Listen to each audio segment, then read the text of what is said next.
Halo semuanya, selamat datang di podcast Pengen Jadi Apa bareng gua Raga dan partner gua Ani. Di podcast ini kita bakal ngobrol bareng sama tamu soal sebuah profesi. Semoga habis dengar podcast ini lo jadi tahu pengen jadi apa. Dan tamu kita hari ini adalah Bapak Reda Bawika. Siap, halo, Mas Raga. Bapak. Selamat malam, Mas Raga, Mbak Ani. Selamat malam. Aduh, Formal sibuk sekali sekali. kita. Formal banget ini. Formal banget Minum gitu. kopi, Mas. Gak apa-apa. Dia rapi banget, terus gue pakai Terus celana pendek. Baca olahraga gue. Habis olahraga. Reda rapi banget. Saltum. Kita Dari kantor. jadi Dari main golf. dari main golf Dari main lagi. golf. Oke, dari main golf. Saltum. Tapi lu gak main golf pakai baju ini kan? Enggak dong, udah mandi. Oh, udah mandi. Udah mandi, udah makan. Oke.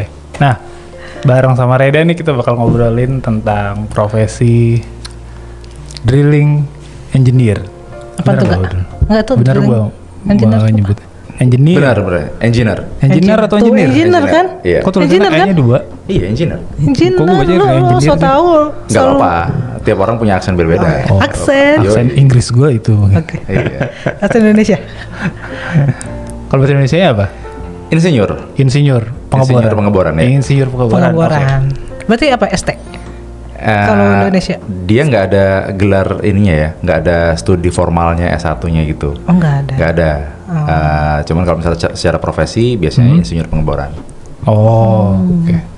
Insinyur Apa itu pengeboran. dah? Insinyur pengeboran. Insinyur pengeboran itu adalah orang yang Kerjaannya apa tuh? mendesain sumur. Oh, justru mendesain sumur. Mendesain sumur. Nah, sumur apa nih? Sumur apa tuh? Nah, spesifik ya. Oh, Sumur iya. kan banyak di sumur air gitu kan. Kita spesifik sumur itu sumur oil, gas, sama geothermal. Oke. Geothermal tuh apa minyak, sih? Enggak, panas bumi. Ayo dah. Nah, Panas bumi apa sih dia pernah itu sebenarnya? nggak apa-apa nanti kita jelasin. Nah, kalau terus kenapa harus repot-repot sumur itu harus didesain gitu kan? Jadi kalau ini spesifik karena gue geothermal ya, karena gue Oh, panas lu di bumi. geothermal. Nah, gue di panas bumi. Sumur geothermal itu range-nya bisa jauh banget, Mbak Ani. Dari 30 miliar sampai 150 miliar satu sumur Itu apanya? miliar apa? Harga. rupiah. Oh, harga, range harganya. Biaya untuk membuat biaya satu untuk- sumur. oke. Iya. Gue kira jauh banget tuh dalamnya. Nah, dalamnya sekitar 2 sampai 3 kilometer ke dalam. Oh, Oke. berarti dari harga biayanya ya. Biayanya. Nah, Biayanya. kenapa harus kita desain benar? Kita mau dapetin yang 30 miliar atau yang 150 miliar? Oh, efisiensi harga. Efisiensinya itu Oke. satu. Terus yang kedua, kita mau operasinya itu selamat atau kita mau ada orang yang Tumbalin. mati. Oh, Ya, oke. Safety. Itu juga safety. tuh, ya. Itu Terus juga yang ketiga, masuk. kita mau ngebornya itu selamat atau mau kayak Lapindo. Anjir. Nah, itulah fungsinya si drilling engineer. Oh, jadi Mendesain itu 3 aspek tadi. Iya betul, kita Oke. harus memastikan bahwa sumurnya kita itu bisa mendapatkan yang mau kita ambil di bawah. Terus yang kedua, kita harus memastikan bahwa semua pekerjaan itu selamat. Selamat. Yang ketiga, semua aspek lingkungannya kita terpenuhi. Oh ya, jadi jangan sampai merusak lingkungan juga gitu ya. Oh. Di luar dari efisiensi ya. Jadi tapi kerjaan lu cuma mendesainnya doang atau lu ke lapangan juga? Ke lapangan, ke lapangan. Jadi kan jadi kita bedain nih, ada posisi drilling engineer sama ada posisi drilling operation. Oh iya. Drilling operation itu kerjaannya cuman kerjaannya ngawasin operasi pengeboran. Kalau Oke. drilling engineer itu membuat sumur. Nah, ketika si sumurnya itu lagi dikerjain, kita juga ngawasin. Oh, oke. Oke. Ngawasin ya. Dan itu lu profesi lu di awal adalah sebagai si tadi yang apa? Drilling engineer-nya. Drilling engineer Yang ya. apa? Yang gali berarti, yang gali. Desain. semua. Yang mendesain programnya dulu. Oh, programnya Nanti dulu. yang kerja yang akhirnya mengeksekusi program gue itu ada tim yang lain. Oh. Tim yang beda lagi. Yoi. Tim beda. Oke, Oh berarti gitu. objektifnya sampai mendesain dulu aja. Objektif gue selesai ketika program itu Sampai sumur jadi. sampai dan sumurnya, dan kemudian fase berikutnya adalah fase eksekusi. Itu lu masih tanggung jawab atau? Gue memastikan bahwa eksekusinya itu sesuai dengan prosedur. Oh, Kalau misalnya ada deviasi, mereka akan konsultasi ke gue nih. Boleh nggak gue deviate dari program yang udah dibuat? Kalau kondisinya tuh nggak sesuai dengan desain lo gitu. Kalau kondisinya nggak sesuai dengan desain gue, maka kita lakukan evaluasi dulu. Ada nggak resiko-resiko yang perlu kita mitigasi? Risk management. Betul, risk management. Oke. Kalau misalnya sudah bisa kita mitigasi, lanjut. Kalau enggak, ya as per plan. Oke. Dan itu lo yang menentukan. Yang menentukan sih ada lagi jadi kan ini tadi ada ada perencanaan, ada eksekusi. Ini biasa dipimpin oleh satu orang, drilling manager. Oke. Nah, dia yang Nyambung ke otak gue deh. mengambil keputusan dia harus ngambil keputusan karena dia harus karena engineering sama operational biasanya agak ada konflik dong, pasti dong. Oke. Dia pengen cepat, dia pengen simple, yang ini udah mikirin semua resikonya, biasanya agak lebih complicated. Nah, jalan tengahnya diambil oleh satu orang ini. Dia harus menentukan. Kita ngelapor ke atas ke si drilling manager. Jadi lu reportnya ke drilling manager ya? Yoi, ini sambil minum boleh? Boleh. Ya kali gak boleh. Gak boleh, nanti aja. Jangan diminum. Itu cuman pajangan. Nah terus day to day work lu tuh di kantor atau lu ke apa site? Kita nyebutnya apa sih? Di kantor. Kalau drilling engineer di kantor. Di kantor, jadi bukan ke lapangan ya? Nah, kalau time to time ketika ada orang yang datang ke lapangan, inspeksi awal-awal kita datang ke lapangan. Tapi normalnya sih kita 52, jadwal kita 52 di kantor. 52 tuh gimana? apa? 5 hari 5 kerja, hari, 2 libur. Gue biasanya 9 to 5, 9. Gue kira jam 5 sampai jam 2 dia. Nah, kalau di terminologi di kita nih, kita ada 52, 14, 14, 28, 28. Oke, apa itu 14 14 itu orang yang kerja 14 hari kerja, 14 hari libur. Oke. 28 hari kerja, 28 hari libur. Oh gitu. Sebulan lah itu ada. Wow. Nah, di lapangan yang lain agak nggak balance, ada juga yang nggak balance. 14 hari libur, 14 hari kerja, 7 hari libur. Ada juga yang 62, 6 minggu kerja, 2 minggu libur. Lebih dikit liburnya. Lebih dikit. Di negara-negara ini ada yang ekstrim, ada yang setahun dia nggak pulang-pulang, baru kemudian dikasih beberapa bulan libur ya. Oke. Berarti itu kalau Variasinya baik banget. kerjanya harian gitu shift-shiftan? Kerjanya ya dia bisa dapat shift siang atau bisa dapat shift malam. Oh gitu. 12 jam 12 jam. 12 jam berarti sekali. 12 jam, iya betul. Bukan 8 jam enggak? Kita 8 jam udah ngeluh. Tapi ya 12 jam emang ibarat kan sebenarnya enak sebenarnya. Gue juga pernah ngalamin yang 14-14. 14 hari 14 hari kerja, 14 hari libur. Itu bukan ke kantor berarti kalau Itu di lapangan. Lapangan. Pasti di lapangan. Iya. Kalau yang di kantor tadi pasti 52. Pasti 52. Kalau yang di office ya. Oke. Yang di office juga tadi shift-shiftan? Yang di office itu enggak. Nah, yang di office itu nanti kita bicara sebenarnya itu ngikutin waktunya sumur. Jadi kalau misalnya malam harus ada operasi, kita jadinya ngikut bangun malam-malam juga. Jadi tergantung di lapangan ada apa? Tergantung di lapangan lagi operasi apa. Kalau misalnya lagi kritis kita jadi ikutan bangun nih. Lo harus stay di kantor gitu nunggu? Enggak. Untungnya sekarang semuanya udah bisa dimonitor dari rumah. Ada aplikasinya pasti. Yoi, aplikasi ada kamera canggih lah ya. macam ya. Tapi yang penting lo jangan nggak bisa tidur gitu ya. Iya. Standby. Kita ngikutin sumur. Hidup di sumur. Wow. Itu terminologi kita ya. Nggak apa-apa. Gue tidak akrab dengan. Sangat-sangat tidak akrab ya kita. Iya. Kita butuh info. Anon sekali tentang ini. Nah terus kalau gue pengen tahu flow kerja di lapangan. Tapi tadi dulu nggak di lapangan ya. Ya tadi dari lu mendesain sumur dan sampai akhirnya sumur itu jadi tuh gimana tuh? Nah, lo tuh gimana flow kerja lo? Oke, dari awal kita itu diminta oleh yang punya duit nih, yang punya duit, gue mau mendapatkan sesuatu. Nah, sesuatu ini bisa minyak, gas, panas bumi. Iya. Targetnya berapa? Kayak dalam setahun kan. Nah, kemudian kita targetnya berapa tuh? Berapa banyak? Untung berapa banyak? Oke. Berapa banyak? Berapa profitnya? Berapa ARR? Berapa fee? Berapa BEP-nya kapan dan segala macam itu biasa dikasih. Oke. Nah, jadi ada yang datang gitu ya. Baru kemudian kita meeting bareng sama teman-teman yang namanya kalau pernah dengar namanya geologis sama reservoir. atau Geologis gue pernah subsurface. dengar. Geologis gue pernah dengar, tapi kalau satu lagi gue gak pernah dengar. Reservoir. Nah, itu mereka berdua adalah yang tahu gua harus ngebor kemana. Jadi Oh, ngebor itu iya. nggak, jangan ngebor itu nggak yang cuma lurus Lurus. doang. Iya iya iya. Jadi gua ngebor dari sini, gua bisa ke sana, gua bisa ke sana, gua bisa ke sana. Ini kemarin dan tulus seberapa nih dalam. mention nih. Kemarin Kemarin Ulus tulus ngasih tahu. mention ini. Oke. Nah, Gue kira tuh ngebor kayak ngebor sumur air. Ya Mas. udah. Iya. aja. Nah, kenapa Itu gua bisa harus ke belok sana? tuh. Kenapa gua harus ke sini? Kenapa gua harus ke situ? Itu informasi yang ngasih si geologi sama reservoir. Tapi yang nentuin lokasi di mana lu harus ngebor siapa? Mereka. Oh mereka juga. Iya. Oke, Oh. sekarang. Karena apa? Gue pasti kalau misalnya dia yang mau diambil di sini, gue akan mendekat ke sana dong. Ngebor dari sini, nggak kejauhan juga ke sini. Oh, oke. Oke. Nah, setelah kita tahu nih, kita tahu oh kita mau ngebor bentuk sumurnya begini, maka kita bikin budgetnya, Oh, budgeting dulu. budgeting dulu, bikin budgeting, all details, terus kita tahu angka ERR-nya meet, semua keekonomian meet, kita minta approval ke atas oke, baru kita mulai bikin desain programnya. Oh. Desain programnya itu udah dari desain program itu semua kita bikin detail. Dari setelah kita bikin desain program, diskusi sama orang lapangan, kita risk assessment, semua step by stepnya kita evaluasi resikonya, minta approve, baru kemudian kita kirim ke lapangan untuk dieksekusi.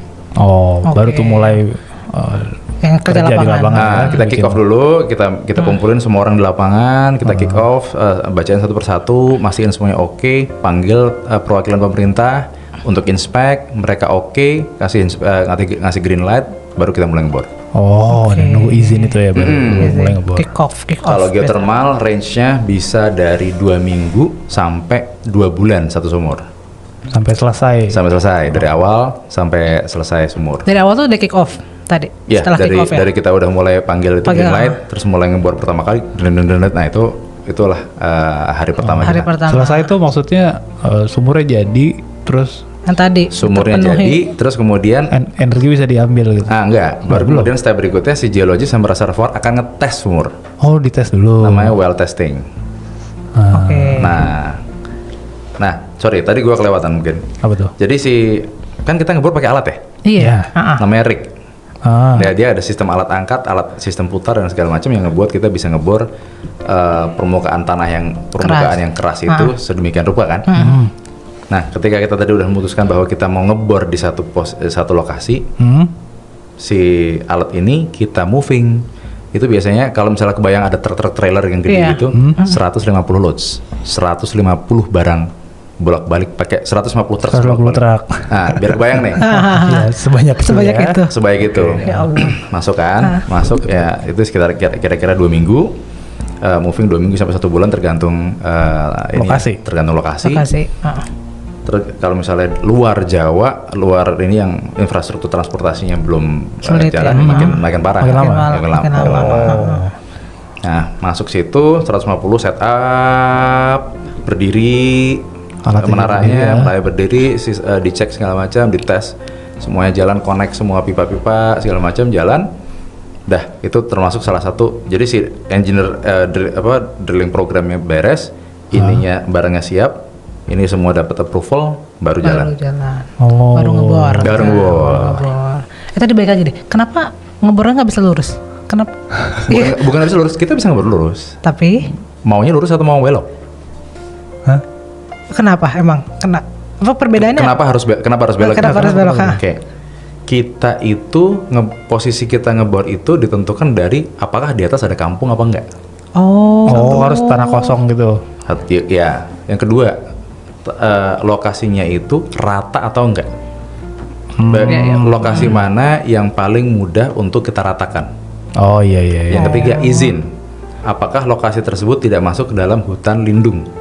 Oh. Jadi ada walaupun- kriterianya lah ya. Iya. Sebelum lo ngebor tuh kayak panas gimana? buminya tuh ada di mana, tapi lu nggak Betul. boleh di atasnya.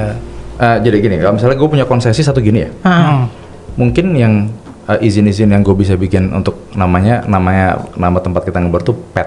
Hah? Pet. Itu cuman di sini, sini. Oh, Sini, gitu. Makanya sini. harus belok-belok. Nah, makanya nggak less likely yang mau kita ambil itu pas ada di bawah sana. Oh iya iya iya. Itu satu. Terus yang kedua, kita kan nyiapin, kita ratain tanah kan ya. Satu pet itu kita siapin bisa untuk 10 sumur.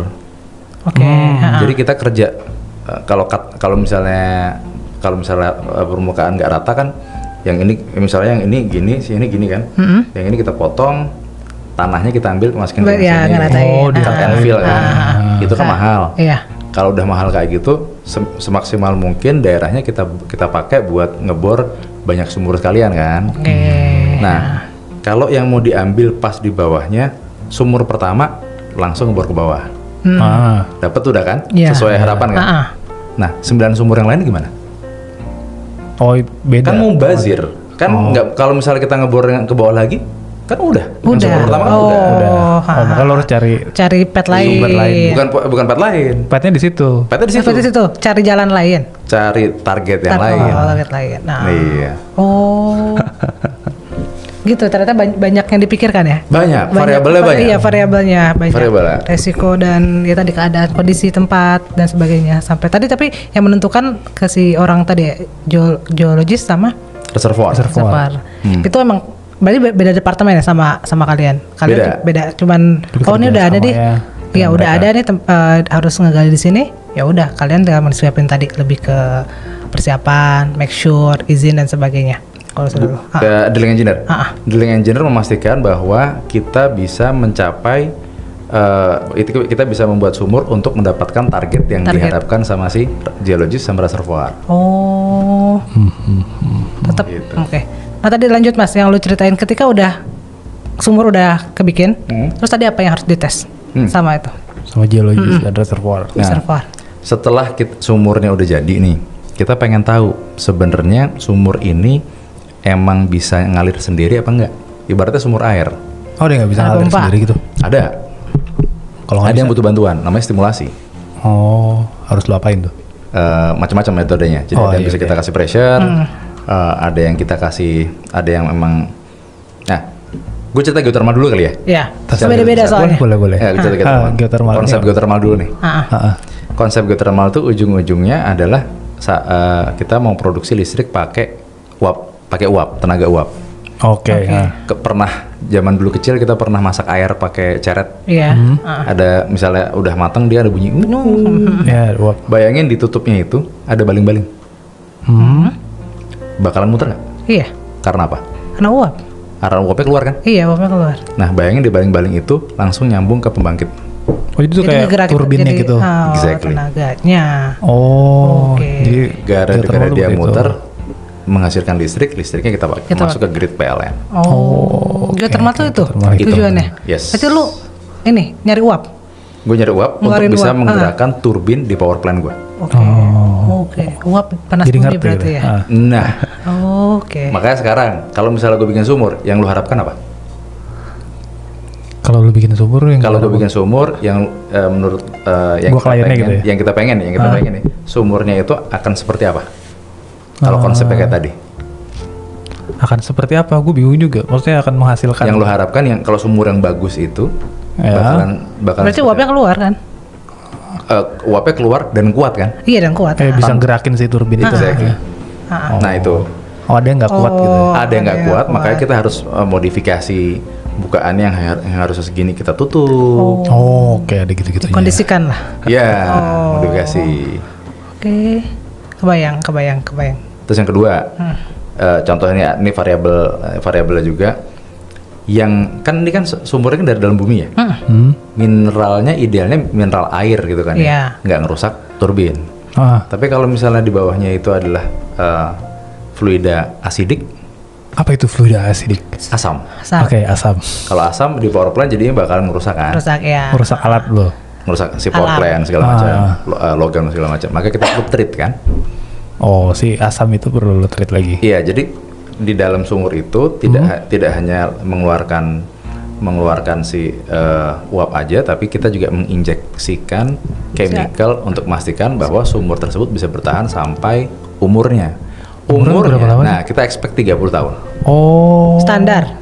Apa expect doang itu? Iya, itu ekspektasi standar kita 30 tahun. Minimal 30 tahun. 30 tahun angka dari mana? Itu adalah angka konsesi normal, itu adalah rata-rata angka konsesi yang diberikan oleh PLN untuk satu lapangan geothermal. Oh, jadi udah emang ada ini harus ya. dia bisa jalan selama itu ya berarti ya. Iya. Berarti kalau itu habis, ya that's why lo harus cari sumber lagi buat itu. Iya, tapi kalau itu habis, ya tapi sekarang kita gini, itu kan kita udah ngeluarin duit tadi 30 sampai 150 miliar ya. Iya. Kita memastikan bahwa itu benar-benar terutilisasi sampai umur yang kita expect di penghitungan ekonomis kita Tadi, kan. Nah tadi itu, apa yang perlu kita lakukan untuk memastikan bahwa sumur ini tetap Jalan terus. terpelihara? Ya. Selama 30 tahun itu tuh.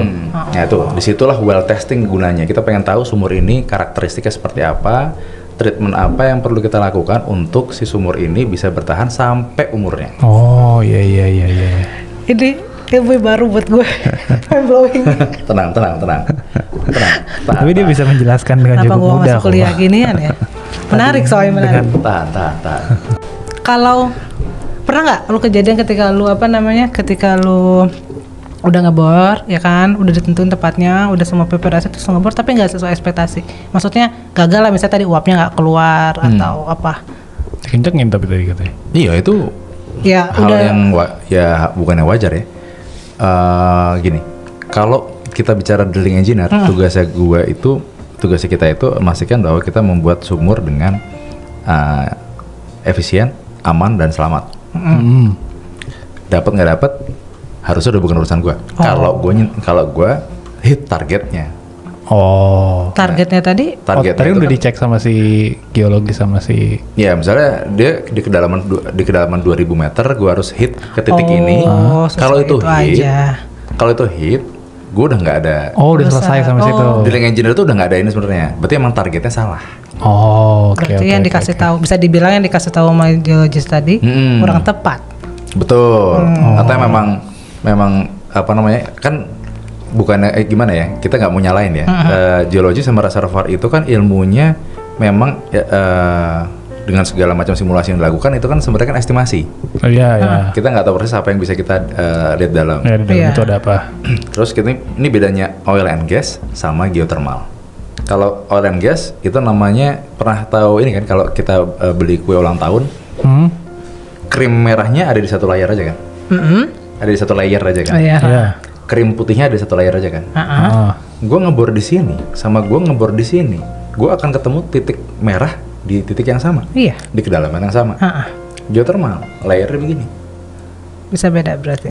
dan kita nggak tahu ininya di sini atau ini begini. Nggak rata gitu. Nggak rata karena dia selalu ada di pegunungan, di mana di pegunungan itu secara tektonik dia bentuknya gini, karena ada tekanan dari bawah kan, maka dia batuan itu jadinya begini, Jika datar. nggak datar. Gue ngebor di sini sama gue ngebor di sini, Beda. gue akan ketemu formasi yang sama, itu di kedalaman yang dia pasti berbeda. Even jaraknya cuma 10 meter. Oke. Nah segitu bedanya nih. Jadi kalau dibilang uncertainty, banyak uncertainty di bawah sana. Jadi ya cara paling itu kalau misalnya emang nggak dapet ya udah move on. Move on aja. Ya udah move on. Bongkar itu sumur. Bongkar itu pet. Enggak Ditutup. bongkar. Cari titik lain. Bisa ditutup. Bisa ditutup Atau berarti. bisa di wait and see dulu, nggak usah diapa-apain sambil kita ngeliat yang lain. Siapa tahu diterkonek. Iya. Oh, Ada beberapa fungsi lain. Jadi nggak langsung bubarin. Tapi kalau misalnya dia, let's say sumurnya yang udah berumur, ya karena kayak tadi 30 tahun, itu misalnya udah nggak kepake, itu pasti ditutup atau Ya, by regulations itu harus kita tutup. harusnya ditutup? Bukan harusnya, harus kita tutup. Harus ditutup. Harus Dan pasti ditutup berarti. Dan pasti ditutup. Oke. Iya. Itu udah ketentuan berarti ya. Hmm. Gak mungkin nggak boleh ya kan? Kenapa Iya. maksa? Kenapa maksa? Maksa. Enggak, gua Ada yang nggak nutup. Kali. Iya, kan kalau misalnya kita bicara sumur-sumur tertua di Indonesia, nah sumur-sumur salah satu penemuan minyak bumi dan segala macam industri ini tuh banyak berkembang di daerah Sumatera. Bukan Kalimantan ya? Sumatera, Oh. Sumatera, di Duri, di daerah-daerah yang itu Mas Chevron lah. Di situ Iya, weh. sumur-sumurnya udah hampir 100 tahunan kan. Ya udah. Dan kemarin waktu si Chevron pergi atau perusahaan-perusahaan itu pergi, konsesinya habis, itu mereka harus menyisihkan budget untuk menutup sumur. Gitu. Tapi itu bisa sampai 100 tahun berarti lama. Nah, kalau tadi kan tadi lebih dari Maintenance-nya berarti apa? ya? Lebih dari Standar. ya tadi yang 30 tahun itu, tapi masih keluar geothermalnya, oilnya atau gasnya, Nah, kita harus tutup atau tetap boleh diambil? nggak gini, tadi kan gini. Kalau kita bicara balik ke geothermal ya, tadi oil. Ah. Kalau oil emang sudah habis gitu kan. Kalau geothermal namanya kan renewable energy. Oh, geothermal tuh renewable. Renewable kan. Oh, iya. Gitu. Yang ngebuat si geothermal itu keren adalah karena itu renewable. Oke. Nah, dari mana dia renewable? Ya, bayangin lagi kalau misalnya kita ke kondisi kayak ceret tadi itu. Bayangin kalau airnya habis, Udah nggak ada uapnya. Nggak ada uapnya. nggak ada uapnya. Tapi gimana kalau misalnya dia secara naturally airnya ada terus? Ada terus. Oh, oke. Oke, berarti masih jalan terus Menarik kan? ya. Dan terus. Nah, tapi sekarang kan waktu kita bor, kita kan ngeluarin uap, keluar air dong. Terus kita juga tahu nih, secara natural air yang masuk ke sistem di bawah sana itu berapa? Makanya, dan itu biasanya kurang. Yang dikeluarkan pasti lebih banyak daripada yang masuk.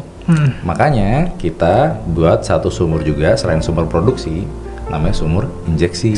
Isi airnya. Oh, ngisi air itu. Tujuannya bukan untuk memproduksi sumur, untuk memastikan bahwa air yang kita keluarkan dari dalam bumi masuk lagi ke bawah. Oh, oke. Jadi biar muter terus. Dan air yang, betul. Dan air yang kita hasilkan di sumur itu nggak boleh tuh kita taruh ke sungai, kita pakai mandi. Karena Nggak boleh. terkontaminasi. Mineralnya beda. Oh, oke. Nah, Wow. Itu airnya alami juga apa bikinan? Alami juga ya? alami. Oh, cuma Ya, komposisi. Bikinan tuh ya. Nggak tahu gue juga, saya ditambahin apa atau apa kayak gitu, enggak kan? Enggak. Udah alami juga, dari bumi juga. Hmm. Oke, Mas Rida, gue balik lagi ke tadi kan lu ceritain tentang yang geothermal ya kan. Terus ada tadi oil sama gas. Itu tadi kan kalau lu bilang geothermal tuh rata-rata di dataran, di pegunungan kayak gitu kan. Nah kalau oil gas itu Kalau geothermal di pegunungan. Kalau kita pegunungan. nah, Ya. kalau oil sama gas, oil sama apa? Gas tadi kan? Oil and gas, Itu sama. Biasanya ngebornya tuh di daerah-daerah situ juga atau mereka lebih ke yang laut, offshore kayak gitu? Kalau oil and gas sekarang, kalau oil and gas sekarang ini ada yang di onshore, ada yang di offshore. Less likely ada di pegunungan. Oh, oke. Pegunungan malah ya. Kalau geothermal saat ini majority ada di pegunungan. Ada di pegunungan. Tapi kalau dibilang sekarang ada perkembangan ke offshore, Iceland udah mulai. Iceland sudah mulai untuk eksplorasi pengeboran geothermal di bawah laut. Oh, Karena ingat juga di bawah laut ada gunung. iya sih. Oke. Gunung Merapi di bawah laut. Jadi sebenarnya ya pegunungan juga, cuman dia Ini gunung di juga, bawah laut. ya betul. Tapi di bawah laut. Sekarang masih fase eksplorasi lah in the last 7 years. Oke. Oke. Itu berarti memerlukan research dan development team. Ya, artinya gue ngomong gini, kalau misalnya tiba-tiba podcast ini dead 20 tahun lagi, kemungkinan di laut-laut kita juga udah ada Udah eksplorasi. ada. Oh. Iya. Hebat juga persiapan Anda. bagus. Futuristik kita. Visioner. Visioner ya. Oke, di luar dari job desk tadi udah banyak banget ngomongin job desk, kita ngomongin karir deh, karir path dari seorang drilling engineer ya kan tadi. Boleh dikasih tahu nggak kalau misalnya ada teman-teman nih anak ABC teknik industri, teknikal pokoknya. Teknik. Teknik, Nah, backgroundnya sebenarnya teknik. Gue sendiri elektro. Elektro. Iya. Terus teman-teman itu ada yang dari mesin, ada yang dari petroleum, ada yang dari kimia, ada yang dari industri. Oh, iya. Ada yang dari geoscience, Bisa beda-beda ya geophysics, berarti ya. geologis, gitu-gitu. Bisa ya. Oke. Nah, kalau misalnya ada ya pokoknya anak lulusan tadi yang lu sebut lah ya, teknik gitu kan, dia mau masuk ke profesi drilling engineer ini, boleh kasih tau nggak karir path-nya sebenarnya kayak gimana sih? Start itu Startnya dari apa? Staffnya itu staff bener-bener lu masuk awal tuh jadi apa, sampai yang tertinggi tuh lu bisa ngapa, bisa jadi apa secara title? Oke, gue ceritain ada ini ya, pihak-pihak yang berperan di dunia ini sebenarnya. Ketika tadi gue bilang bahwa program jadi, terus kemudian kita lempar di eksekusi di lapangan. Ada waktu 2 minggu sampai 2 bulan tadi, kan. ya. Di situ ada belasan service company yang menyediakan service yang berbeda-beda tuh. Ada yang nyemen, ada yang memastikan bahwa kita ngebor berarah, arahnya benar, ada yang memastikan bahwa top drive di atas berputar dengan benar, ada Itu yang beda-beda company semua. beda-beda company semua. Oh, wow. Ada yang memastikan bahwa waktu kita ngebor itu ada lumpurnya itu terdesain sempurna sehingga bisa ngangkat kotoran-kotoran yang di bawah yang habis kita banyak. Ada yang memastikan bahwa setelah kita ngebor kita masang casing itu dengan benar dan segala macam. Kalian teman-teman mau mulai dari sana itu berarti mulai dari jalur service company. Service company, iya. Jadi nggak cuma dari operator doang. Kalau operator tuh artinya yang punya lapangan. Yang punya konsesi itu operator, yang punya service itu namanya service company. Jadi kita bedain nih. Ada operator, ada service company. Iya. Service company punya pet sendiri dari mulai dari engineer sampai kemudian country manager dan segala macam. Itu juga sebenarnya itu masih di dunia sama. Tapi kalau misalnya kita sekarang pertanyaan ke drilling engineer, artinya itu mungkin fokus ke operator ya. Operator ya. Lu operator berarti ya? Gue udah operator. Operator, Oke. Operator kita bagi dua. Operator mulainya dari awal yang sama dari junior drilling engineer. Oke, start dari junior. Junior drilling engineer, terus kemudian jadi drilling engineer, title juniornya hilang, terus kemudian senior drilling engineer. Baru habis itu dia biasanya ini mulai mecah nih. Oke. Oh, ada cabang. Ada cabang. Bisa milih. Apa tuh? Lo mau ngambil manajerial. Oh iya. Leadership. Lo ngambil namanya tuh drilling operation manager, drilling engineering manager, drilling manager, vice president drilling, GM drilling, dan all those kind of leadership title. Lo tetap kerja 52. Security-nya lo dapet, prestisnya lo dapet. Oh iya. Oke. Gaji di atasnya si senior. Oke. Tapi orang juga bisa milih. Ini kan statusnya permanen ya kalau yang tadi ya.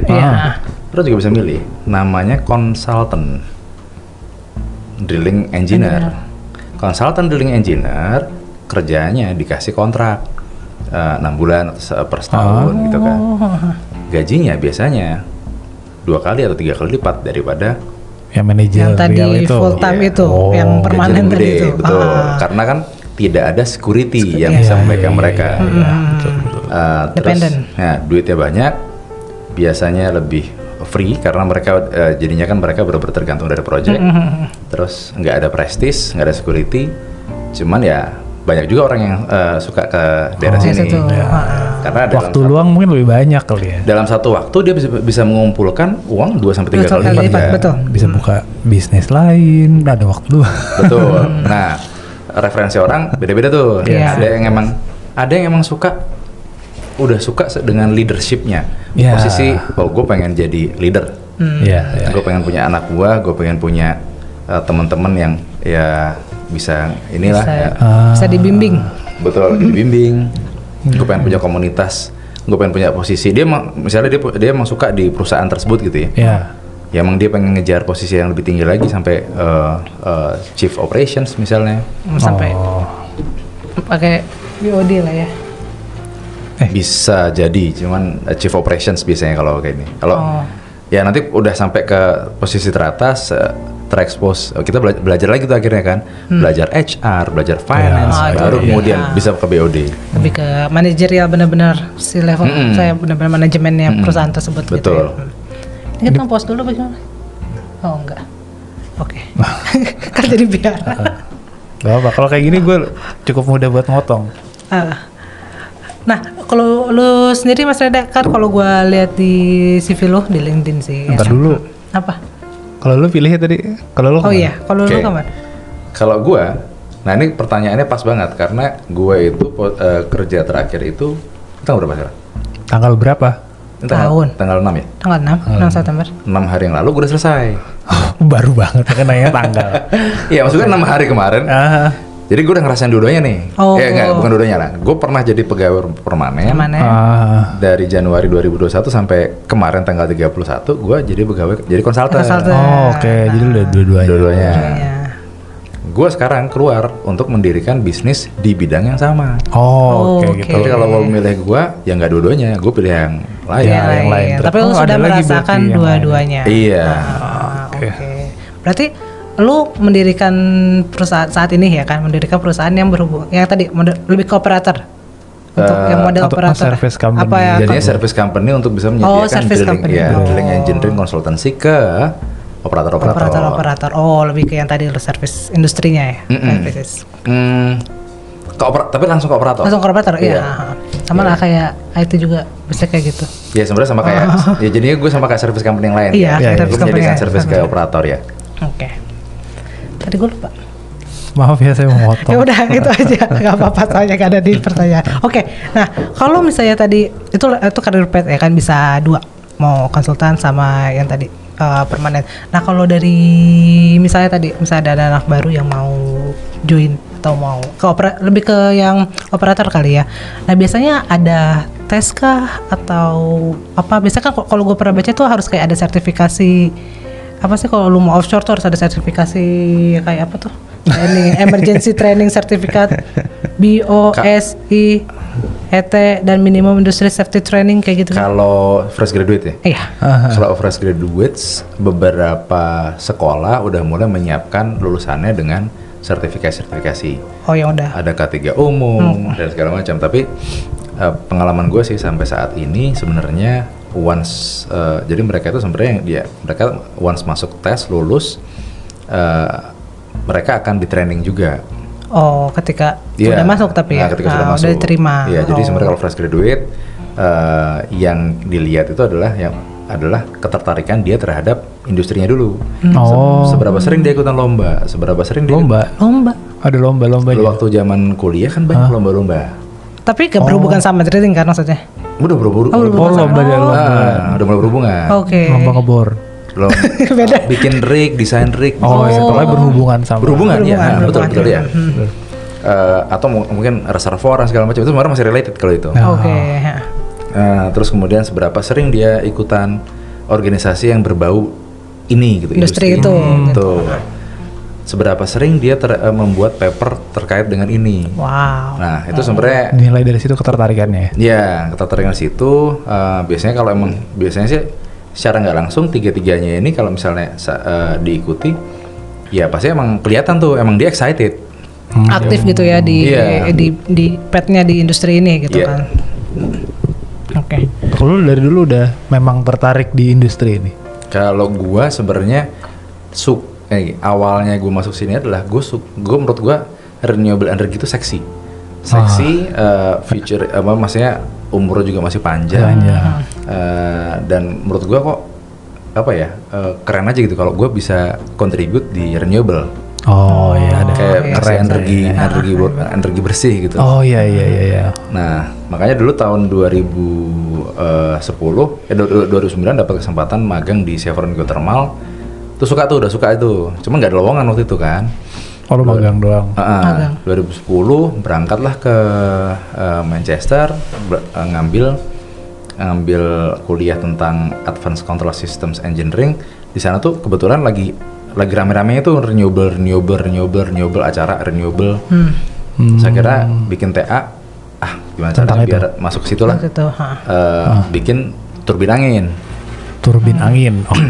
Pokoknya renewable dulu lah. Pokoknya berhubungan ke renewable energy. Nah, terus akhirnya long story short gimana di awal-awal karir itu ditawarin masuk kerja untuk masuk ke geothermal, jalurnya lewat drilling engineer. Ya udah, awal mulai dari situ. Pokoknya lo tertarik dengan si renewable energy itu ya. Betul. Oke. Terus gue mau nanya, Jakarta Drilling Society itu apa deh? Gue sering banget ngelihat di Instagram lo ada acara Jakarta Drilling Society. Nah, Jakarta Drilling Society itu adalah wadah untuk kita ngajarin pengeboran gratis. Nah, tadi kan gue bilang sertifikasi ya. Sertifikasi itu harganya itu mahal. Ada dari 2,5 juta sampai $2.000 untuk 1 minggu. $2.000 30 juta kan? 1 minggu. 1 minggu. Wah, anjir. Nah, kalau company yang besar ngebayarin uang segitu nggak masalah. Itu investasi kecil buat mereka. Dalam jangka panjang pasti balik modal. Pasti. Tapi kalau untuk perusahaan-perusahaan yang kecil bayarin segitu, ya enggak, enggak bisa ngeliat sampai sana lah. Iya. Nah, terus akhirnya dari sisi orang-orang yang sekarang, kemarin kita bicara oil lagi turun gitu ya, oil and gas lagi turun, sekarang bensin naik, iya. Iya. Tapi kalau oil and gas lagi turun, berarti teman-teman yang anak-anak baru ini nggak ada yang ngetrend dong. Nah akhirnya Pak Yudi, ketua kita, berinisiatif nih, gimana caranya kita bisa ngajarin drilling gratis. Oh gratis ya gitu. Gratis. Kita, nah siapa aja yang ngajar? Yang ngajar adalah orang-orang yang udah expert, pengalaman baik di operator maupun service company. Sekarang udah mau angkatan keempat nih ga. Angkatan keempat itu satu angkatannya 90 orang. Banyak juga. Dan satu angkatan itu 6 sampai 8 bulan. Lama juga. Iya lama. 28 materi, 40 kelas plus networking event. Itu Itu free gratis semua. All free. Syarat masuknya apa? Susah ya. Angkatan pertama kita nerima 60 dari 60 yang daftar. Angkatan pertama. Iya kata. Ya. Angkatan kedua 770 yang keterima ya 90. Oh. Angkatan oke. kedua 1022 yang keterima Wah. 90 Iya, juga. iya. Angkatan keempat sekarang 950 yang daftar. Daftar. Makin banyak yang daftar ya. Ya gratis. Iya, yang keterima ini. Nah, cara ininya adalah kita ngeliat dari Google Form. Mereka sudah ngisi Google Form, dari situ kelihatan tuh ketertarikan kan. Baru kemudian dari 950 tadi kita panggil 200 untuk interview. Wah. One by one. Tetap aja 200. Offline. 200. Nah, ya udah. Tapi berarti nggak ada tes, lebih ke filter biasa aja terus interview. Nggak ada tes atau Nggak ada. apa? Nggak ada. Nggak ada. Berarti Lebih harus ke ketertarikan kali, karena kan lu mau diajarin. Betul. Kelihatan Passion kok. ya. Once nanti di interview, nah, kayak di interview nih ya. Kita lagi interview kayak gini tuh kelihatan energinya. Kalau energinya emang dia suka, kita juga di proses interview itu kita juga nyaman. Bahkan kita belajar dari dia. Banyak ini ya. Tapi berarti itu syarat pertama mereka harus di kuliah atau background. Maaf. Sorry. Tadi nanya apa? Oke, tadi syarat pertama untuk join atau apply di Jakarta Drilling Society itu Isi Google Form itu doang. Nggak mungkin kan? Pasti lu lihat dulu backgroundnya dia lulusan mana atau. Kita ngeliat semuanya di Google Form itu sih. Oke, tapi bisa kayak gue jurusan IT tiba-tiba masih ujung-ujung masuk itu nggak masuk ke 200 udah lihat itu lulusan IT itu udah pasti didiskualifikasi atau lu bakal ngeliat? Enggak juga. Jadi gini. Oke, yang ikutan di dalam satu angkatan itu nggak semuanya backgroundnya teknikal. Oh gitu. Ada yang backgroundnya PR. Kenapa background PR ikutan? Karena background PR juga penting untuk kita bisa mensosialisasikan kegiatan pengeboran ke masyarakat dan media. Bisa di apa namanya tahun lalu, diarahin lah betul, ya. Tahun lalu juga ada dari BPK yang ikutan. Kenapa BPK ikut? Karena banyak uang negara yang ada di dalam perputaran dunia drilling.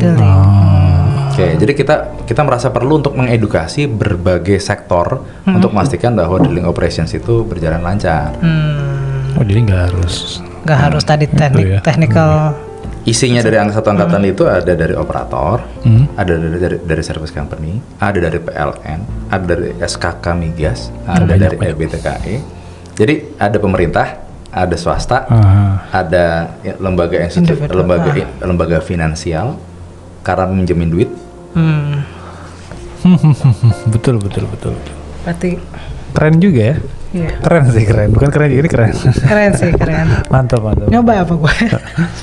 Tapi gue buta sih. Silakan isi aja Google Form. Kalau yang sekarang udah close. Tahun depan. Bisa tahun depan. Tapi kan time to time bisa main nih ke sekre kita. Oh tuh. Di Praja Dalam. Lihat-lihat dulu, tanya-tanya. Datang aja. Datang kita seriusan. Nanti juga ada ruangan podcast kok. Oh iya. Jadi mau Kita bikin podcast di sana, Jakarta iya. Drilling Society. Iya. Oke. Mantap Sekali. Jadi akan ada podcast soal drilling. Gak cuma drilling sih. Iya, Pokoknya macam-macam tapi di ya. dunia itu ya. Di dunia itu, industrinya pasti ngebahas itu. Iya. Kan? Bagus. Keren. Tapi ada ini nggak sih kayak acara knowledge biasa aja, bisa kayak Seminar? Iya, kayak orang-orang awam. Ada webinar itu ada. Kok bisa dapet info itu di mana? Instagram. Instagram lo apa Instagram Jakarta Society? Instagram Jakarta. Jides, ya. Oke. Gue sih ngeliatnya di Instagram dia. Karena lu nggak follow ya dia. Oh, sering sekali. Gitu. Oke. Kalau ini yang jarang Dicoba. yang gue pernah ya. tadi lu udah ngerasain dua-duanya. Si apa? Jadi konsultan atau di bisnisnya gitu kan. Kok di bisnis, di manajemen. Terus lu ngambil path yang lain.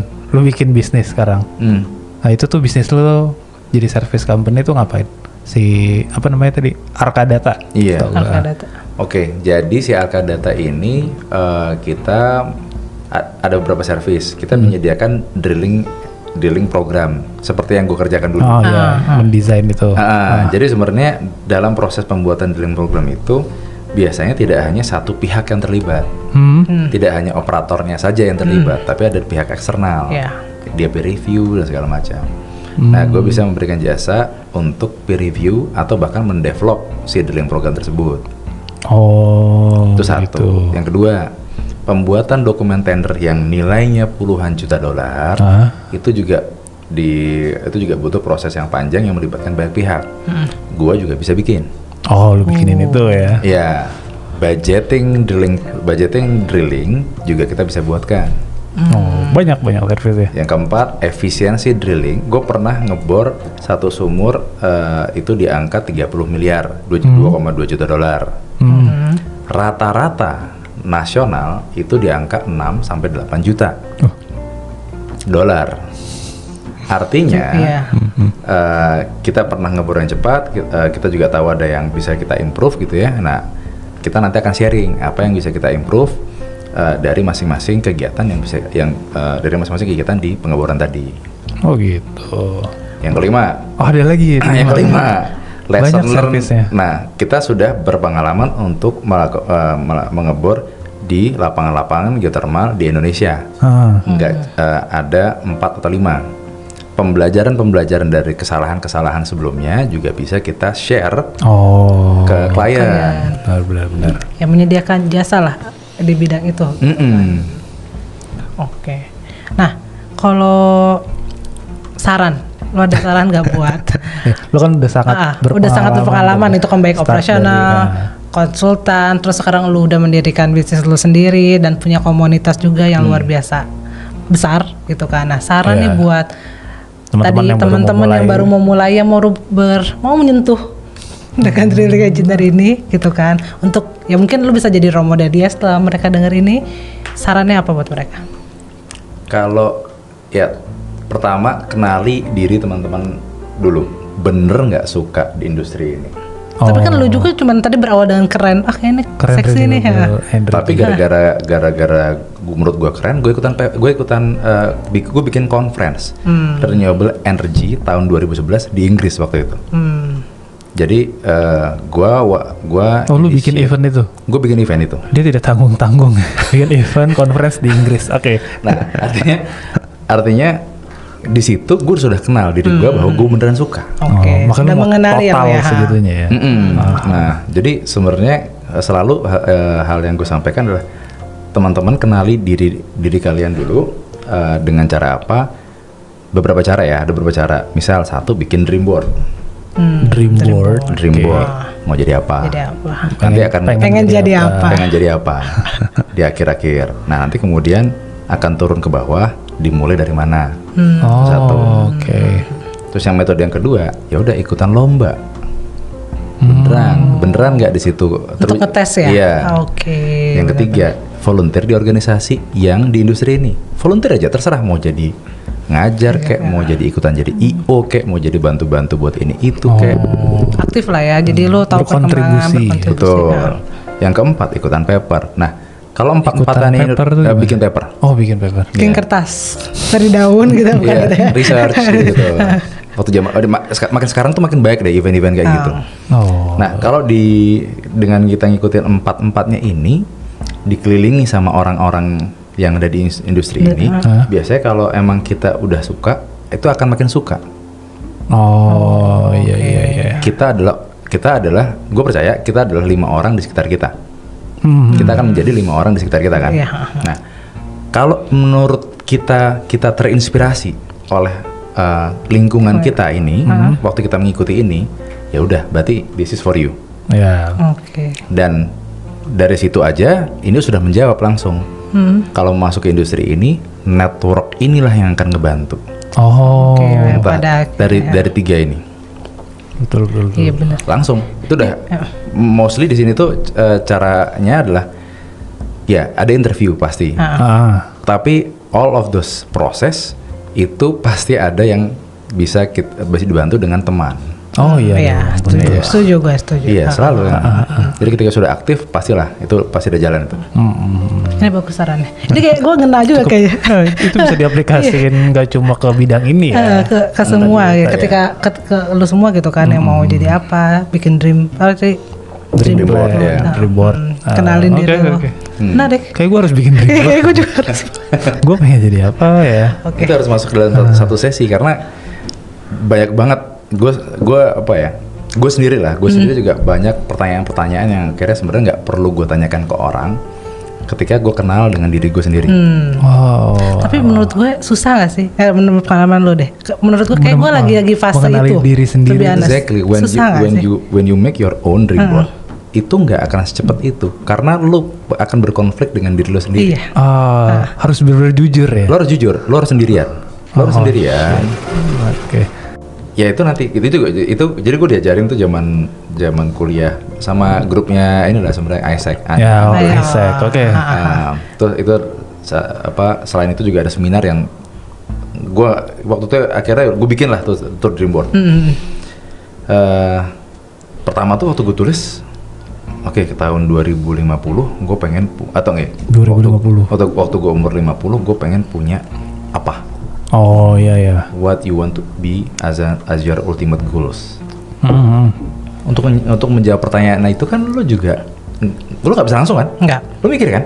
Jangan kan umur 50. Mungkin tahun depan, mungkin sampai minggu besok depan pagi lo juga belum bisa nulis. Tapi my advice, lo coba tulis deh apa yang di kepala lo. Tulis aja. Tulis. Terus kalau misalnya pun enggak, ganti lagi nggak apa-apa. Bisa diganti. Oh iya. tulis coret sampai akhirnya you make your own ultimate goals kan. Nah, itu lo umur 50. Turun ke umur 45. To get this, then what I need to be in my 45.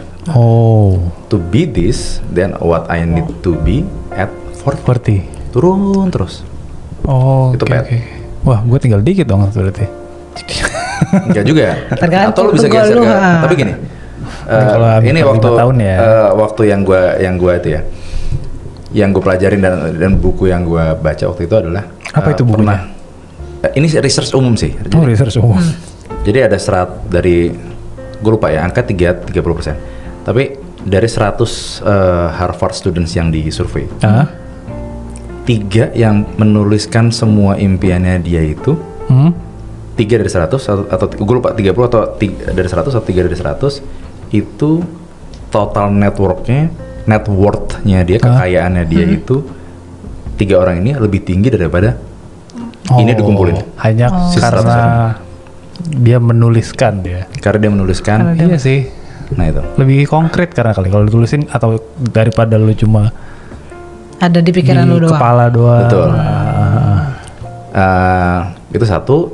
Terus ini tadi balik lagi ke dream board ya.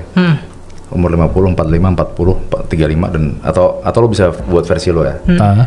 Nah, terus lo juga tulis di masing-masing umur ini bukan lo menjadi apa aja tapi apa yang pengen lo capai. Apa aja yang pengen lo punya. Kalau gue waktu itu gue tulis ya di dream board gue tulis gue pengen sekolah di luar negeri. Gue tulis tuh gambar kereta di Jerman nggak salah. Gue gambar kampus di Inggris.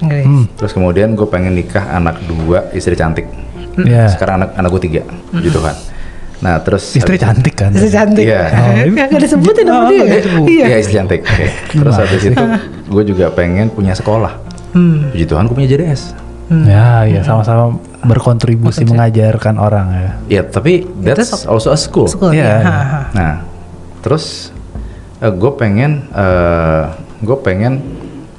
ada mobil di situ gue juga tulis. Terus kemudian gue pengen yang gue masih mikir, jadi gue mikir itu pulau pribadi karena gue takut sendirian, jadi gue mikir-mikir sebenarnya gue nggak perlu beli itu.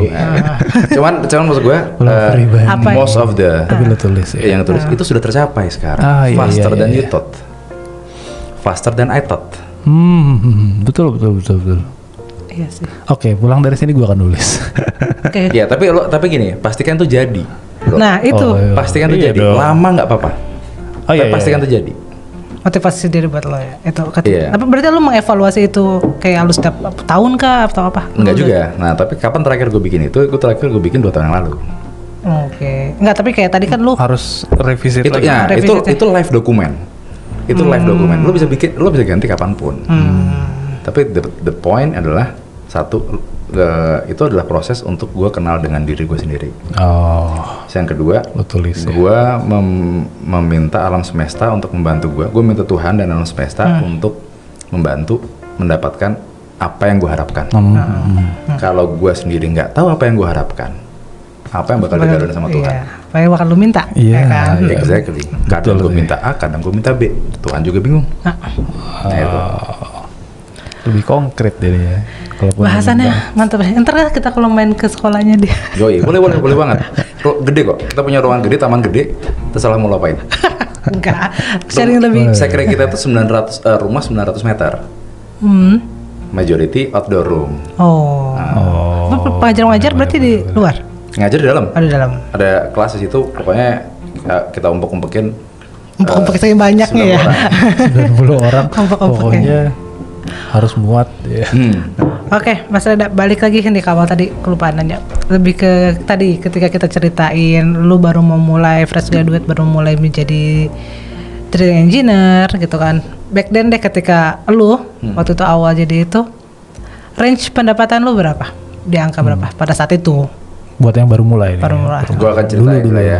Gue akan cerita ini aja deh. Drilling engineer itu range-nya sangat bervariasi karena juga sekarang kan muncul juga perusahaan-perusahaan operator yang skalanya dari kecil sampai menengah. Oke. Nah, Dulu tuh gede doang. Dulu cuma ada yang besar. ya nggak juga. Tapi sekarang makin Makin banyak. Contoh perusahaan operator tuh kayak Chevron gitu ya? sekarang ya kebanyak title sekarang tuh istilahnya semua akan menjadi Pertamina pada akhirnya. Oke. Semua akan menjadi. Karena total dibeli sama Pertamina. Oke. Terus kemudian dulu BP yang di Jawa Iya. dibeli sama Pertamina. BP itu yang hijau kan? Iya. British sekarang masih ada di Petroleum Tangerang. itu ya? Iya, British Petroleum. Terus kemudian Chevron diambil sama Pertamina. Pada akhirnya bakal ke Ya makanya nanti Itu exit gitu. jangan bingung sama nanti ada Pertamina. Oke, tanya Pertamina mana? Ada Pertamina Hulu Rokan, Pertamina Hulu Energi, Pertamina International EP, Pertamina EP Cepu, Pertamina Hulu Kalimantan Timur dan lain-lain. Oh, udah banyak banget berarti. Ya, belum ngomongin El Nusa, Pertagas, itu semua anak perusahaan Pertamina. anak perusahaan. Belum ngomong cucu perusahaannya. Wah, ada cucunya kalau. Banyak, Oke. makin banyak ya. Belum nanti lu ngomongin ini lagi apa sih services yang dipakai Pertamina-nya kan banyak banget. Iya, PDSI, Pertamina Drilling Services. Terkaget-kaget saya. Nah, itu. Banyak. Operator Sekali. jadi operator kalau sekarang operator yang masih ya itu banyak sih kalau perusahaan-perusahaan kecil. Nah, kalau balik ke pertanyaan yang tadi itu range-nya drilling itu dari UMR ada juga, belasan juga ada, yang udah di atas 20 juga ada. Awal. Waktu baru mulai langsung dapat Waktu segitu. mulai, ya. Oh, oke. Jadi bisa beda-beda ya. Beda-beda. Kalau ada juga nih yang emang udah rezekinya dari awal masuk ke service company gitu misalnya. Service company tiba-tiba ditempatin keluar. Ya udah itu udah bisa dapat Oh. di atas itu tadi yang angka. Ada kasih kayak yang disebutkan berarti Iya. ya. Tapi berarti services lebih ini ya, lebih kalau secara pendapatan lebih tinggi Besar. daripada Depends. Banyak banget variabelnya. Bisa juga kita masih kerja dia udah di-cut. oh iya kan. Uncertainty-nya Iya. jauh lebih tinggi. Bener Oh, sih, benar. ada plus minusnya beda-beda ya. Gitu ternyata. Nah, Iya. kalau misalnya kita bicara akhirnya bisa dapat berapa, Akhir maksudnya kalau udah sampai top itu bisa sampai berapa, ya udah itu bisa di atas. Maksudnya kalau udah senior atau udah ini gitu ya, itu udah ratusan juta. Oh. Gitu. Ratusan juta. Gitu kan. Apalagi lu jadi konsultan tadi. Ya, itu bisa lu bisa dapat lah angka-angka segitu. Oh. Satu project, kalau konsultan berarti per project kan modalnya. Dia, nah kalau konsultan itu waktu lo dibayar per bulan, ada yang dibayar per hari. Oh, ada berapa per jam? Oh, baik itu. Kayak pengacara. Hari lah, hari. lah. Ah, Hari sama bulan sih. nah, rata-rata gitu. Pantes teman-teman saya banyak yang ke bidang ini ya. Nah itu maksudnya untuk ngasih wawasan, ngasih wawasan ke teman-teman gitu ya. Ya emang angkanya itu, angkanya nggak jelek. Iya, kayak sangat gede-gede tidak loh. jelek, sangat tidak jelek. Ya maksud gue kan sempet sebenarnya turun peminatnya. Iya, peminatnya turun. Sempat peminat turun karena memang posisinya waktu oil turun, harga oil turun dari 2014 sampai tahun 2021, posisi itu pekerjaan emang turun banget. Oh, Tapi seturun-turunnya tuh tetap gede nggak sih? Seturun-turunnya ya banyak yang nggak kerja gak? Oh gitu, separah itu. Iya. Oh, Banyak yang lulusan-lulusan perminyakan akhirnya kerja di bank, Oh, dan segala jadi macam, nggak- kerja di Shopee, Tokopedia, segala macam. Jadi tahun 2014 itu shifting banget. Dari tahun 2013 perusahaan-perusahaan energi yang di job, yang kalau misalnya kita ada job fair, dia selalu sponsor. Ah. 2014, 15, 16, Nggak ada. Shopee, IT semua ya. Tokped, lebih ke teknologi. Gojek, iya. Saya terjebaknya ke situ jadinya. Iya, kita terjebak ke situ. Terjebak aja. Tapi kan sebenarnya kalau misalnya kita dibilang terjebak, nggak terjebak juga karena memang kalau kita bicara ini, kalau kita bicara panjang-panjangan, kerjaan paling banyak sekarang adalah mendigitalisasi. Digitalisasi. Iya. Ini kan sebenarnya Itu udah lama soalnya. Kalau kita bicara konsnya industri energi, kita bicara oil and gas ya. Kalau harga oil turun lagi, ya, Ya, gitu. ya turun lagi. Turun lagi. Turun lagi. Uncertainty tinggi. Plus minus, artinya ya make your own dream board. Iya. And then you settle know with ya. yourself. Cuma uang yang dijanjiin emang tadi angkanya cukup fantastis ya. Fantastis. Kayak gue jadi nyadar aja, oh iya emang Nah, ini, teman-teman sekolah saya Inilah ilmu yang Banyak perlu yang- kita kasih tahu ke orang-orang kan ya. Betul. banyak banget yang ke itu kan oil and gas ya, ke bidang lo itulah. Industri. Dibanding gue Manajemen. menjadi orang IT siapa di itu. Oke, tapi kalau misalnya gue bicara range IT kan gue akan nyebut angka yang sama kan. Kalau IT ya sih, benar. IT itu modelnya Iya, sama. Ketika lu jadi konsultan Tapi nggak juga. sebanyak itu pihak yang yang terkaitnya loh buat itu. Enggak banyak kok, Gak. Tapi kayak mereka lebih banyak. Ya karena mereka Coba- alatnya banyak, Iya, alatnya besar. Kalau mungkin kita alatnya alatnya besar, itu kita alatnya software kecil. kan, software Iya tuh sih. nggak terlalu banyak. Nggak Lu- kelihatan alat fisiknya gede-gede ya. Gitu. Cara paling simpel ngedeteksinya adalah angka yang tadi gue sebutin tadi di industri-industri startup beberapa tahun yang lalu yang gue tahu ya, itu udah dicapai dengan lebih cepat dibandingin sama teman-teman itu dan dengan security yang lebih baik ya. Oh, Iya sih, karena dia kita ngomong startup adalah teknologi company, benar-benar Iya sih, teknologi company kan. teknologi. Gitu. Wow, Kalau gua wow. sama Raga, kita mainnya di services company-nya soalnya. Nggak Services company dan ya mungkin lo harus switching ke business owner Iya. Oke. Iya. Langsung. Oke, oh enggak, PR-nya masih bikin dream board dulu. Itu dulu, siapa tuh belum tentu kita mau ke situ ya kan. Iya. Oh iya, tadi nyambung ke dream board. One of my dream adalah gue pengen punya my own corporations. Oh. That's why I switch to this point right now. Oh, karena untuk Mewujudkan itu. Mewujudkan Iya, mimpi emang yang itu, ya. betul. Gue emang pengen meninggalkan legacy ini. Oh, yes. Iya. Bagus. Mulia sekali cita-cita Anda. Itu dibilang mulia, tapi itu juga bisa dibilang kalau misalnya orang itu ego juga kan. Yang apa-apa. Busy. Ya, Selalu apa-apa, ada. sama. Selama itu good gitu kan, tidak merugikan orang lain, ya kan. Oke, minum. Kayaknya kita udah cukup banyak ngasih pertanyaan. Cuma gue mau nanya lagi. Mana Ada ya? nggak yang belum kita tanyain tapi harusnya perlu lo sampein soal profesi ini? Takutnya kita miss sesuatu. Itu yang penting. Oke, mungkin beberapa hal. Mungkin satu yang tadi ya, kalau misalnya teman-teman mau join ke Jakarta Drilling Society, please do buka @JKT Drilling Society, dicari JKT. informasi-informasi di Ntar gue kasih tulisannya deh. Iya, @JKT kita Drilling tahu Society. Instagram itu ya? Ya, Oh, Instagram. website lo ada website? Website ada, cuman masih on progress lah. Ya udah Instagram aja. Yo, Instagram dulu. Banyak yang punya Instagram. Informasi juga lebih up to date kali ya. Iya, biar dia tinggal urusin. Di situ buat teman-teman salah satu wahana buat nyari organisasi selain yang di luar sana ya, udah ada IATMI, udah ada SPI, udah ada SRI, Society of Renewable Energy dan segala macam. Itu Jakarta Drilling Society juga bisa jadi salah satu alternatif. Terus mungkin kalau dibilang prosnya tadi, selain tadi yang kita ceritain ya, prosnya jadi drilling engineer itu karena kerjaannya sebenarnya udah lumayan terstruktur. Kalau kita mau cari opportunity kerja di luar negeri itu relatif gampang. Kan mungkin nggak beda jauh ya. Nggak beda jauh, nggak beda jauh, dan lumayan niche sehingga kalau misalnya kita buka apply lowongan gitu tuh, kita tenaga kerja Indonesia itu dianggap brandnya bagus. Oh gitu. Kerjanya rajin, nggak neko-neko, terus diem-diem tuh jadi. Itu brandnya kayak gitu. Jadi dependable. Bagus juga ya. Jadi kita tidak hanya mendapatkan tadi yang benefit yang kita sampaikan tadi, tapi kita juga bisa keliling Indonesia dan juga keliling dunia dengan profesi ini. Itu. Wow. Tuh sangat menarik.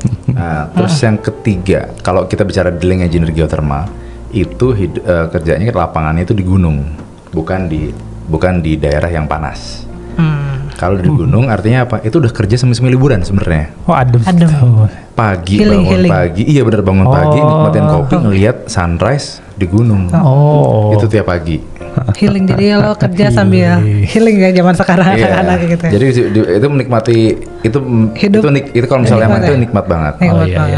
Lu jadi enjoy kerjaan lu ya. Enjoy kerjaan. Jadi apa yang cepet-cepet pulang? Istri bisa dibawa. Keluarga bisa dibawa. Kalau kita misalnya sekarang misalnya kemarin lapangan gue kan ada yang di Wayang Windu gitu ya, ada yang di Gunung Derajat Garut, ya udah gue ajak keluarga ke Garut, gue kerja. Oke, tapi bukan di gunungnya kan? Jarak dari hotel ke lapangan 1 jam doang. Nggak terlalu jauh. Nggak terlalu jauh, artinya gue beres dari lapangan, gue mau balik, gue masih bisa makan sama keluarga. Lumayan juga. Ya, jadi tadi pro-nya. bagus. Prosesnya gitu. Oke. Apa lagi? Gue lupa. Terima kasih. Diem aja lu. Gue lupa kirain namanya bukan namaku. Oke, thank you Mas Reda untuk sharing-sharingnya malam ini. Thank you juga udah mau jadi tamu di podcast. Thank you udah diundang, Mbak. Pengen jadi apa? Ya kan? Ntar kita main ke sana. Tetep pengen main, gue penasaran tau. Oh iya apa. Oh ntar kalau belum website belum jadi. Kalau website udah jadi tapi. Kita orang IT loh. Oh iya. Kita jualan.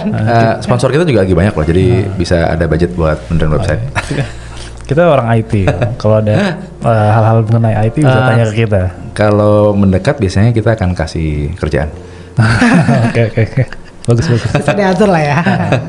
Oke, semoga apa yang udah Mas Reda sampaikan dari segi job deskripsi, pengalaman dan sebagainya itu bisa bermanfaat buat teman-teman semua. Itu buat kita juga ya, Gaya. Yeah. Apalagi mengenai kita aja mendapat sesuatu dream board itu kayaknya gue Paraga bakal melakukan itu gitu kan. Yang harus jauh-jauh mungkin ya. Yang kita bisa pikirkan aja. Yang penting tulis dulu ya kan. Yeah. Thank you juga buat teman-teman yang udah dengerin.